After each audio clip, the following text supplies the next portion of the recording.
എൻ്റെ മദ്രസയിൽ വരുന്ന കുട്ടി, ദൂരത്തുള്ള എല്ലാം ഞാൻ പിന്നെ കാണാതെ കൊടുത്തതൊന്നുമല്ല. ഇപ്പോഴും വരുന്നുണ്ട്. വരുന്ന കുട്ടിക്ക് നടക്കാൻ കഴിയാതെ പല സ്ഥലത്തും കൊണ്ടുപോയിട്ട് അതിനൊരു മാറ്റം ലക്ഷങ്ങൾ കണക്കിന് ഉറുപ്യ ചെലവാക്കിയിട്ടുണ്ട്. എന്നിട്ടൊരു മാറ്റം നടക്കാൻ കഴിയില്ല. എടുത്തു കൊണ്ടുപോകണം. അല്ലെങ്കിൽ വേറെ ഒരാള് നല്ല സഹായം വേണം. ചെറിയ സഹായം പോരാ, രണ്ട് ഭാഗത്തും സഹായം വേണം. അങ്ങനത്തെ ഒരു കുട്ടിക്ക് നമ്മുടെ 95ഉം, കുട്ടി പറഞ്ഞാൽ ഒരു 10-12 വയസ്സുണ്ട്. 95ഉം അതുപോലെ ചാമ്പി തൈലായിരുന്നു.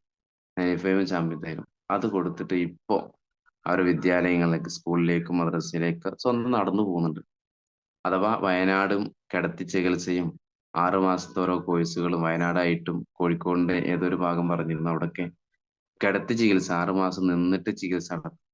എന്നിട്ട് പോലും പ്രയാസം മാറാതെ ലക്ഷക്കണക്കിന് രൂപ അതുവഴി കടന്നു പോയി എന്നല്ലാതെ നമ്മുടെ കമ്പനിയുടെ പ്രൊഡക്റ്റ് ഉപയോഗിച്ചിട്ടാണ് അതിന് മാറ്റം വന്നത്. ഇപ്പൊ സ്കൂളിലേക്കും മദ്രസയിലേക്കൊക്കെ സ്വന്തമായിട്ട് പോകുന്നുണ്ട്. ആ പ്രയാസങ്ങള് 90% മാറി എന്നുള്ളതാണ്. ചിലപ്പോ ആ കുട്ടിയുടെ രക്ഷിതാവും ഈ മീറ്റിംഗ് ചിലപ്പോ കേൾക്കുന്നുണ്ടാവും. കൂടുതൽ പ്രോഡക്റ്റ് റിസൾട്ടുകൾക്ക് വേണ്ടി ചാനൽ സബ്സ്ക്രൈബ് ചെയ്യൂ.